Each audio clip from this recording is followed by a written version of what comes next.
নমস্কার দর্শক, সংবাদ আবির্ভাবের গুরুত্বপূর্ণ সংবাদে আপনাদের সকলকে স্বাগত। আমরা প্রত্যেক দিনের মতন আজকেও একটি বিশেষ এবং গুরুত্বপূর্ণ সংবাদ আপনাদের সামনে তুলে ধরব। দর্শক, আমরা যেটা দেখতে পাচ্ছি, মুখ্যমন্ত্রী মমতা ব্যানার্জি সব থেকে বড় খবর সেটা হচ্ছে কে আগে জেলে যাবে, মুখ্যমন্ত্রী মমতা ব্যানার্জি নাকি অভিষেক ব্যানার্জি, কাকে আগে হাত করা পড়াবে, এই নিয়ে কিন্তু রাজ্য রাজনীতিতে উত্তাল।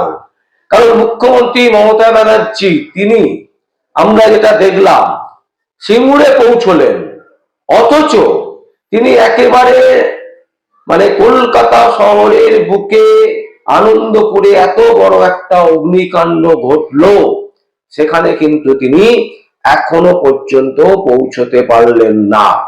আমরা যখন এই সংবাদ তৈরি করছি তখনও পর্যন্ত আমাদের কাছে কোনো খবর নেই যে মাননীয় মুখ্যমন্ত্রী মমতা ব্যানার্জি সেখানে পৌঁছেছেন।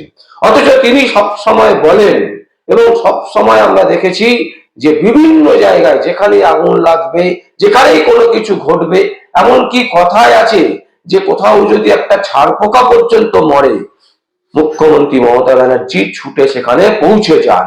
অথচ আজকে আনন্দপুরের যে ভয়াবহ ঘটনা, এই ঘটনা হওয়ার পর যেখানে রাজ্যের নিরাপত্তা নিয়ে, অগ্নি নিরাপত্তা নিয়ে প্রশ্ন চিহ্ন উঠে গেছে, সেখানে মাননীয় মুখ্যমন্ত্রী মমতা ব্যানার্জি এখনো পৌঁছতে পারলেন না। অথচ তিনি পৌঁছে গেলেন কোথায়? সিঙ্গুরে। সিঙ্গুরে একটা আশ্চর্যতম জিনিস ঘটলো, জানেন? সিঙ্গুরে যেটা ঘটলো সেটা হচ্ছে যে মুখ্যমন্ত্রী মমতা ব্যানার্জির সভায় ভিড় করার জন্য স্কুল ছুটি দিয়ে স্কুলের ছেলে মেয়েদেরকে নিয়ে আসা হয়েছিল। স্কুলের ছেলে মেয়েরা বলছেন যে আমরা মমতা ব্যানার্জিকে দেখতে যাচ্ছি, দিদিকে দেখতে যাচ্ছি। আর বাড়ির গার্জেনরা, বাবা মায়েরা, তারা জানেনই না যে স্কুলে তালা লাগিয়ে রীতিমতো ছেলে মেয়েদেরকে নিয়ে সিঙ্গুরে মমতা ব্যানার্জির সবাই গিয়ে উপস্থিত হবেন এই সমস্ত ছাত্রছাত্রীরা। বাবা মারা স্কুলে গিয়ে দেখছেন যে তাদের স্কুল বন্ধ, ছাত্রছাত্রীরা নেই। তারা বলছে কোথায় গেল, কোথায় গেল।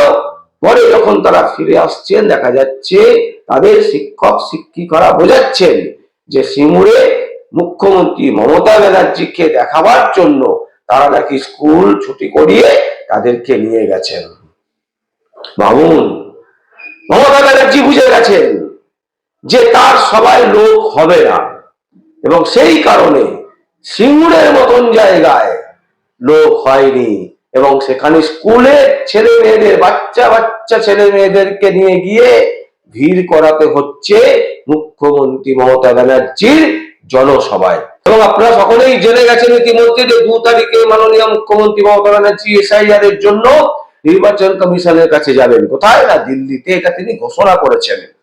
কিন্তু আদৌ কি সেটা সত্যি? এটা কিন্তু সত্যি নয়। সত্যিটা কি? সত্যিটা হচ্ছে সুপ্রিম কোর্টে মুখ্যমন্ত্রী মমতা ব্যানার্জির বিরুদ্ধে মামলা আছে। সেই মামলার প্ল্যানিং করার জন্য, সেই মামলায় কি কি বলতে হবে, লয়ারদের সাথে পরামর্শ করার জন্য তিনি দিল্লি পৌঁছচ্ছেন। আবার উল্টো দিকে আমরা দেখতে পাচ্ছি কি, ইডির তৎপরতা এতটাই বেড়েছে, সবাই মনে করছে নির্বাচনের আগে দিদি অথবা ভাইপো, পিসি অথবা ভাইপো, যে কেউ একজন কিন্তু গ্রেপ্তার হবেন ইডি আধিকারিকদের কাছে।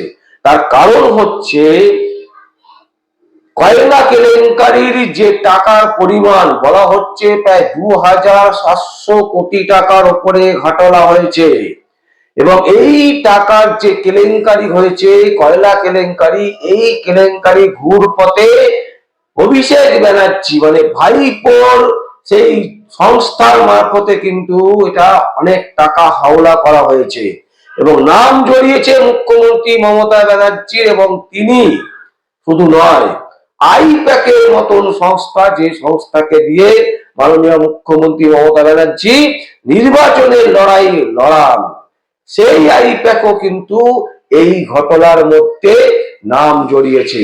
এবং যার ফলে একেবারে প্রকারান্তরে ইডি আধিকারিকরা মনে করছেন যে মাননীয় মুখ্যমন্ত্রী মমতা ব্যানার্জি সেদিন যে ফাইল নিয়ে চলে এসেছিলেন, সেই ফাইলের ভেতর কি আছে তার থেকেও বড় কথা, প্রচুর ডকুমেন্ট ইডি আধিকারিকদের হাতে কিন্তু ইতিমধ্যে পৌঁছে গেছে। এবং যার ফলে রাজ্য রাজনীতিতে কিন্তু কান পাতলেই শোনা যাচ্ছে যে হয় মাননীয় মুখ্যমন্ত্রী মমতা ব্যানার্জি অথবা অভিষেক ব্যানার্জি এই নির্বাচনের আগে 2026-এর যে ইলেকশন, সেই ইলেকশনের আগে গ্রেপ্তার হতে চলেছেন।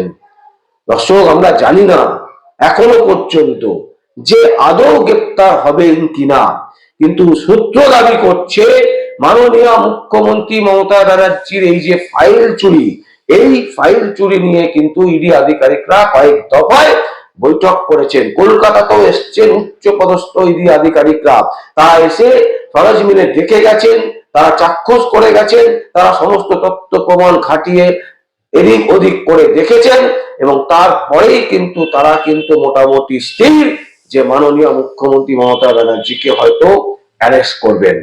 এখন প্রশ্ন হচ্ছে, অনেকে বলছেন যে হয় অভিষেক ব্যানার্জি হতে পারে বা মাননীয় মুখ্যমন্ত্রী হতে পারে, কারণ 2700 কোটি টাকার ওপরে যে কয়লা কেলেঙ্কারি, সেই কয়লা কেলেঙ্কারিতে কিন্তু ভাইপোর নাম যেমন জড়িয়েছে, পিসির নামও কিন্তু জড়িয়েছে।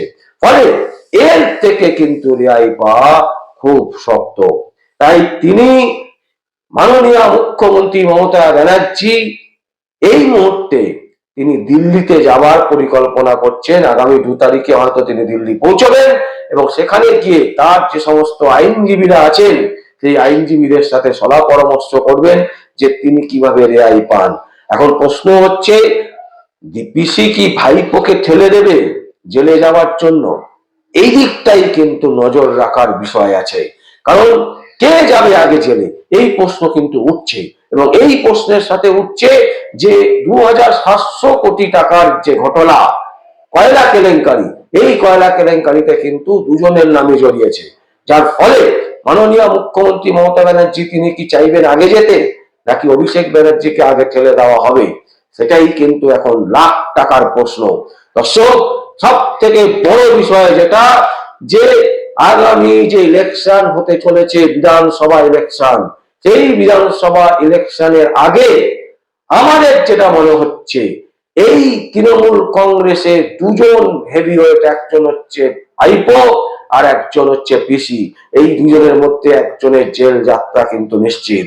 এবং 2 তারিখে মমতা ব্যানার্জি পৌঁছাবার পর সুপ্রিম কোর্টে যে হিয়ারিং আছে, সেই হিয়ারিং এ কি হয় সেদিকে কিন্তু আমরা অবশ্যই চোখ রাখবো এবং সমস্ত খবরের আপডেট আমরা আমাদের সংবাদ মাধ্যমের মাধ্যমে আপনাদের হাতে পৌঁছে দেব। তবে একটা জিনিস কিন্তু পরিষ্কার দেখা যাচ্ছে, যে মুখ্যমন্ত্রী মমতা ব্যানার্জি বাংলায় কোনো কিছু ঘটলে সঙ্গে সঙ্গে সেখানে গিয়ে পৌঁছে যেতেন, আমরা যেটা দেখলাম আনন্দপুরের ঘটনায় কিন্তু ব্যতিক্রম ঘটলো। কারণ তার মাথায় টেনশন, তার মাথায় চাপ, বিরাট চাপ তার মাথায়, এবং যে চাপে তিনি জর্জরিত, সেই চাপ থেকে বেরোতে পারছেন না বলেই তিনি কিন্তু এই মুহূর্তে দিশাহারা। তাই তিনি বারবার করে হয়তো ভাবছেন যে কি করবেন, তিনি নিজে জেলে চলে যাবেন নাকি ভাইপোকে। দর্শক, সংবাদ আপনাদের সামনে তুলে ধরলাম। যদি আপনাদের কোনো বক্তব্য থাকে, কোনো কমেন্ট থাকে, অবশ্যই আপনারা কমেন্ট বক্সে কমেন্ট করবেন। আর দেখতে থাকুন পরবর্তী সংবাদ আবির্ভাবে। আমার নাম বিশ্বজিৎ পাল, সংবাদ আবির্ভাবের জন্য।